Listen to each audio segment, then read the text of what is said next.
Good afternoon, everybody, and welcome to a brand new episode of EBF Reviews. This is a series where I take an artist, band, what have you from any genre, and I listen to their albums, their entire discography, I should say, in complete chronological order, and I give each album a review. Now, so again, just some groundkeeping rules. I'm only covering studio albums, so that means no EPs, no live albums, no compilations, singles, none of that. Otherwise, we are really gonna be here forever.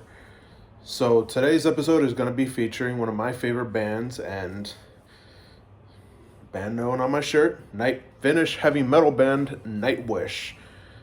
This band started playing in 1997 or maybe even a little earlier, and they are known for featuring a very powerful female lead singer and just a lot of bombastic symphonic elements combined with a little power metal, or at the very least that's what it was in their early days, and trust me, we will be talking about that.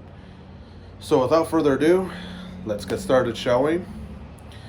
Now, the first album that I'm going to talk about is Angels Fall First, which came out in 1997. So Angels Fall First is the debut album, and it introduces Nightwish's bombastic theatrical sound that the band is known for. However, they do it in very small doses. Now, you are going to have some songs such as Elven Path, Tutankhamun, and Nymphomaniac Fantasia, which have those elements. However, there are also very soft and even a little folky elements, most notably in the title track, Angels Fall First, the beginning of their song Return to Sea, and the epic 4-part track known as, and please forgive me if I butcher the name, Lappi. Or Lappi, I don't know how to pronounce it. So if anyone from Finland is watching this video, please feel free to correct me on my pronunciation. So overall, this is a pretty solid debut album from Nightwish, and I feel as though it did a great job of introducing the band, for their sound. So amazing work, great debut. So my final rating for this album is a 4.75 out of 5. Sure, the album's not perfect, as is the case with just about every single debut album. However, here they did a great job of really introducing Nightwish. So, great album. Alright, next up we have Oceanborn, which came out in 1998, following a year after Angel Fall First. Now, this is actually more bombastic. It's more epic sounding, and it really emphasizes heavily on the theatrics. However, like Angels Fall First, it also does have its soft moments, most notably in my personal favorite track, Sleeping Sun, along with Swan Heart. Again, it's very power metal driven. What's there to say about it? I mean, it's a very solid symphonic power metal album. So this album gets a 4.5 out of 5 from me personally. I kind of did prefer Angels Fall First a little bit, because I felt as though this album was just way too emphatic on plays way too much emphasis on the power metal aspect. But other than that, it's a pretty solid power metal album. So let's see. Next up, we have Wishmaster, and this is Nightwish's third album. Now, this is actually the polar opposite in terms of sound. In terms of sound, this is the polar opposite of Oceanborn. So Oceanborn had a much brighter sort of, more uplifting tone, whereas Wishmaster just feels much darker. Now, Come Cover Me is a perfect example of that, along with a song that really addresses and tackles an issue that literally just happened at this time, like right in the late 90s. And that, of course, is the Columbine High School massacre. And and the song of question, of course, is the Kinslayer.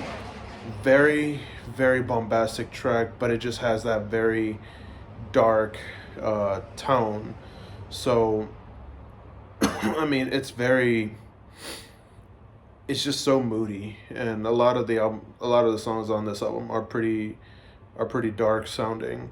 But other than that, again, just like its predecessors, Wishmaster does continue following the typical power metal trope of just really being uh, fantasy driven. So overall, solid album. This one gets a 4.8 out of 5. A little better than I personally preferred this album just a smidge over Oceanborn, but still. I mean, I love Oceanborn, but I kind of like this album. I kind of like Wishmaster a little better. So that's that. All right. So next up, we have Century Child, and this is Nightwish's fourth album released in 2002. In my honest opinion, this is easily, and pardon the trope here, this is easily their Led Zeppelin 4. Now, for those of you who don't really understand what I mean by when I say this is their Led Zeppelin 4, and this is just something I heard Mastodon actually say when they were talking about their album Crack the Sky. It's easily like their most ambitious, like their top tier album. So essentially, this is just Nightwish in their A game. Hell, not even their A game. I'm talking S tier Nightwish. Now, the thing I love so much about Century Child is that it just combines the best of both of their previous albums. It has the bright vibes, the bright, uplifting vibes of Oceanborn, but it also has some darkness, just as seen in Wishmaster. A lot of the songs really do stand out. I mean, they are bombastic, but at the same time, they kind of feature that sort of darker tone. Some standout tracks, in my opinion, on this album are easily Bless the Child, End of All Hope, Ever Dream, Slaying the Dreamer, and their cover of The Phantom of the Opera, which is just such an amazing track. I mean, just Tarja did such a great job. I mean, her vocals just really shone in that song, and it even features, of course, this is of course the first album to feature longtime vocalist Marco Hietala, or I don't know how to pronounce his name. And again, if anybody from Finland is out there watching this video, again, please feel free to correct me on my pronunciation of names and certain words, because that's the one thing I don't want to do is butcher them. But yeah, definitely a great album. So Century Child gets an easy 5 out of 5. I mean, it's perfect. It has the bombastic track. It has the dark moments. It has, just overall a phenomenal sound. So next up we have Once, released in 2004. This is Nightwish's fifth album, and also the last album to feature longtime frontwoman and Finnish powerhouse vocalist Tarja Turunen. Now, much like Century Child, this album was a departure from the power metal sound they were known for.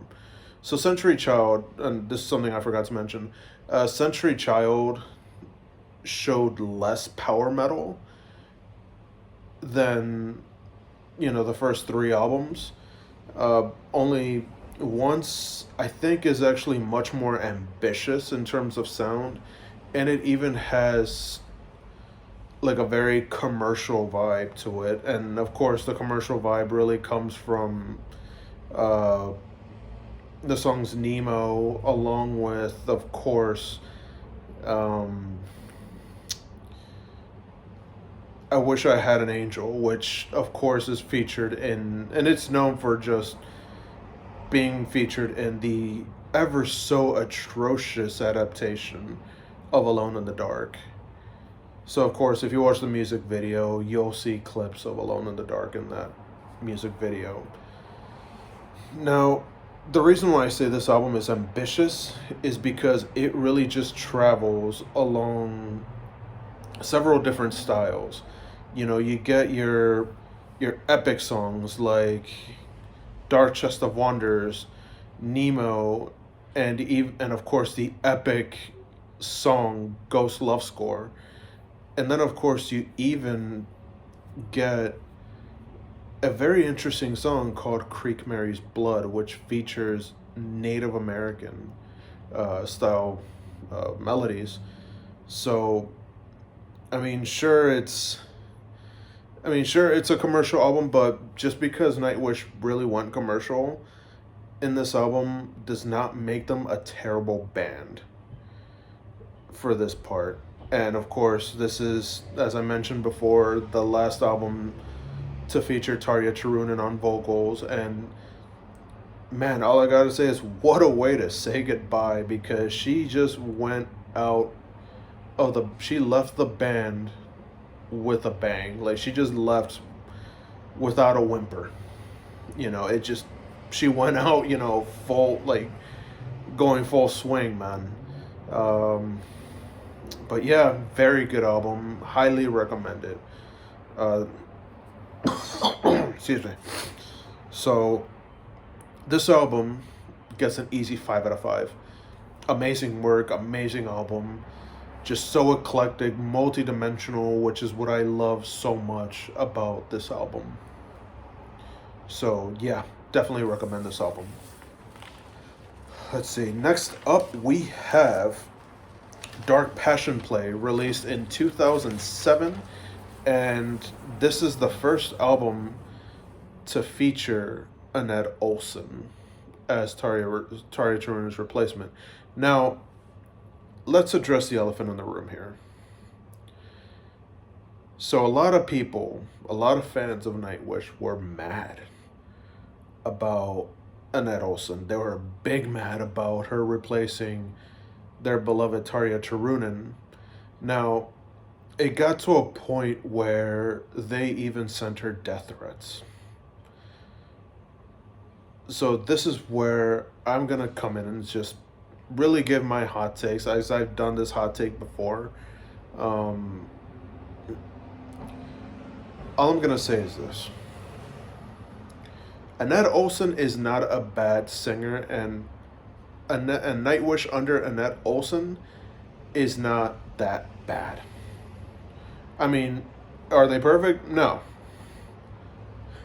I mean, sure, Tarja Turunen really made Nightwish the bombastic powerhouse that they were since '97. However, Annette, I think, brings something different to the table. I mean, sure, did the sound change? Absolutely. However, that doesn't exactly make this album terrible. So, with that out of the way, let's just continue with the review, shall we? Alright. So, now, of course, Dark Passion Play, because of the reasons I mentioned before, was one of the most polarizing albums in Nightwish's discography, mostly because of Annette Olson, but also because the tone really changed. See, where once was commercial, was, a bit commercial, Dark Passion Play was very commercial. Like, it's like, once was here in terms of being commercial, Dark Passion Play went here. So again, just like I've said it before with Once, just because Nightwish went commercial with an album does not make them a terrible band. So of course, Dark Passion Play does have some bops, some very hard rocking tunes, Of course, you get Bye Bye Beautiful, which is supposedly a song directed at Tarja Turunen, kind of like a sort of diss track. Cadence of Her Last Breath, which just goes hard. And of course, the 13-minute long epic song, The Poet and the Pendulum, which is just the album's opener. So I say, wow, what a way to open this album. And then, of course, there's one of my favorite songs off of this album. That, of course, is Amaranth. And just like it has those hard rocking tunes, it also has some very soothing ballads, such as Eva, The Islander, and Meadows of Heaven, which closes the album. So, Nightwish did a great job with this album. However, there is one song I personally didn't like in this album, and that, of course, is Master Passion Greed. I personally think the song is a dud. I just didn't like it. I felt as though the fact that it was only Marco singing, and he was just going for this sort of extreme metal, very aggro kind of vibe. I don't know, like, it just felt so out of place, and I didn't really like it too much. But yeah, apart from that, Dark Passion Play is not that bad of an album. I mean, sure, it's not perfect, but it's still a solid album that I would, give a spin, occasionally. So my final rating for Dark Passion Play is a 4 out of 5. I mean, not perfect. It could have been a little better, but it's not terrible either. So yeah, 4 out of 5 for Dark Passion Play. Alright, so next up we have Imaginarium, which was released in 2011, and this is Nightwish's 7th album, and it is their last album to feature Annette Olson before she left after this album's release. And this was, of course, during a tour. And during that tour, Annette got sick, and they had to call in different singers to cover for her. Because, I mean, after all, it is a world tour, and if you get sick, you have to, do something about it, right? Now, this is a very interesting album. So this album really just feels so cinematic, right? Now, imagine this, right? Imagine going to Cirque du Soleil, only if Cirque du Soleil were a Nightwish concert. That's what you get with Imaginarium. Now, this album is just it has such an interesting concept. It's just, I mean, I can't really describe the concept, but all I can say is it just involves sort of dreams and other things of that nature. And it is also pretty eclectic. I mean, just like Dark Passion Play was, I think this album, in my honest opinion, is better. It just has a much better tone. I mean, you got songs like Storytime and I Want My Tears Back, and Song of Myself, which are just these epic, bombastic, and dare I say even prog metal style songs. And it even has a very sultry jazz song called Slow Love Slow, where Annette Olson just shines. Like, she just shines with these sort of sultry, very, dare I say, kind of sexy vocals. It's like, man, it's like I'm imagining, as I'm listening to this song, I'm imagining Annette Olson as Jessica Rabbit, from Who Framed Roger Rabbit. I mean, great album, just top notch, and it really further shows that Annette Olson does deliver and did a great job during her tenure in Nightwish. So my final rating for this album is easily a 5 out of 5. Amazing work, top notch, definitely borderline, just right in that little area between A and S tier Nightwish. So, amazing work. So next up, we have Endless Form's Most Beautiful, which was released in 2015. This is Nightwish's 8th studio album and the first album to feature their current vocalist and former frontwoman of Dutch symphonic metal band After Forever.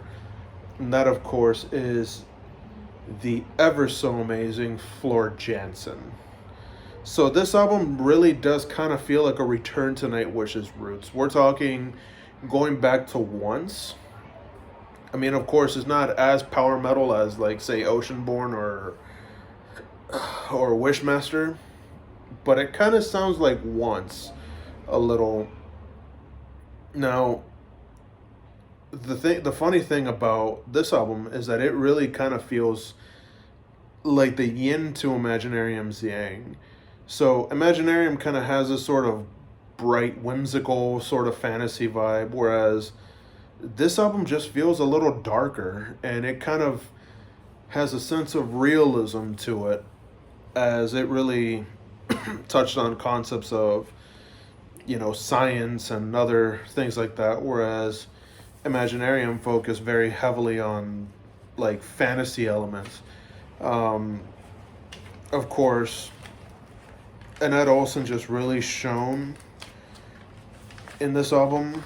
I mean, of course, with their song Elan, if that's how I'm pronouncing it, again, please feel free to correct me on my pronunciation, are Decades in the Sun and the Eyes of Sharbat Gula, which are just really bombastic and really just focus less on variety, just like their previous work. Now, it is a little more one-dimensional than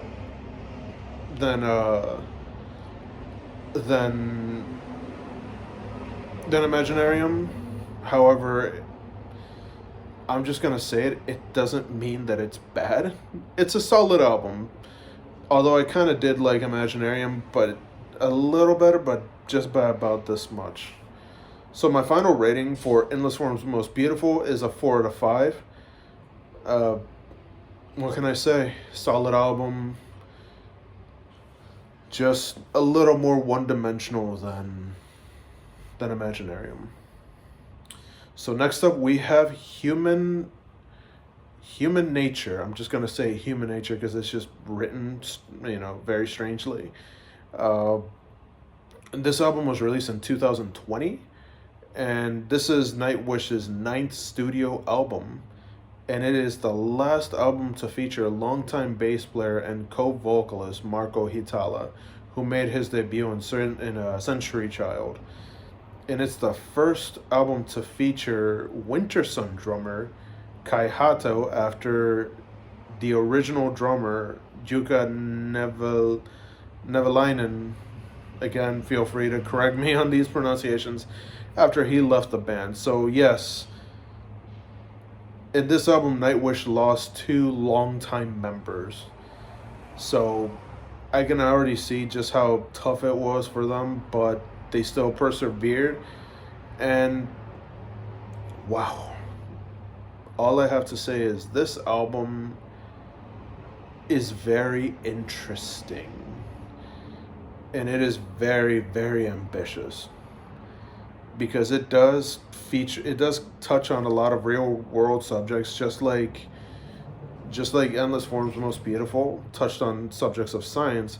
However, this album really touches on, it just goes even further and touches on our addiction to technology, and among other things, including the song Endlessness, which really touches upon the concept of a grand multiversal force that makes up everything we see. So, of course, it just really goes deep. And the funny thing about this album is that if you get a physical copy, it is actually a double album. So one disc is known as Human, and the other side is Nature. So the most interesting thing about this whole thing is that one side touches on human subjects. So again, just like our addiction to technology and AI and all this other stuff, on one side, that of course being human, and on the other side being nature, really is just one giant song called, and get this, and this is a bit of a mouthful, all the works of nature which adorn the world. So that song alone is a multi-part song, and it's just so ambient. It just has this very beautiful, very ambient, instrumental kind of vibe. And that's what I really love so much about this album. I love the ambition Nightwish shows in this album. I love the styles. I love everything about this album. Amazing, amazing work. So my final rating for Human Nature is a definite easy 5 out of 5. Sure, it takes a while to get to, but at the end of the day, it's worth it. So I highly recommend checking this album out if you haven't done so already. So next up, we have Yesterwind, which is the latest album released by Nightwish, released just last year in 2024.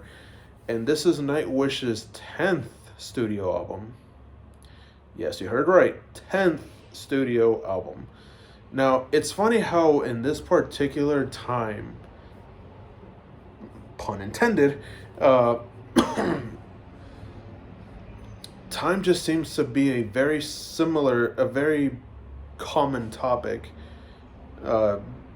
during this time frame. Of course, Rammstein already touched on it with their most recent album, Zeit, which, of course, is time in German. And this one is no different, because it really touches upon that sense of mortality and time as a whole, and just the significance it has to humanity as an entire species. Now, this album, just like Zeit did, just like Rammstein's Zeit, has a very dark and somber feel, but at the same time, it kind of does have that sort of glimmer of hope. Like, you know, it's like, sure, it's almost like it's telling you, sure, things may seem bleak, things may feel bleak, but don't worry, it's gonna be all right. So of course it has a theatric vibe, just like every other album. However, it also has moments where it just mellows out and it's just so calm sounding. So all in all, Yesterwind is a pretty good album. Very good album. So my final rating for Yesterwind is a 4.5 out of 5. Again, not perfect, not as ambitious as Human Nature, but not bad either. But again, it doesn't mean it's bad. So that's it for this new episode of EBF Reviews. If you like videos like this and want more videos like this, just please feel free to hit that subscribe button and while you're at it, hit that notification bell so you can stay notified for any new videos I release. So this is your friendly neighborhood musician, E.B. Fuentes, signing off, and have a very, very fantastic day. Stay safe, stay awesome, and most of all, stay metal. Cheers.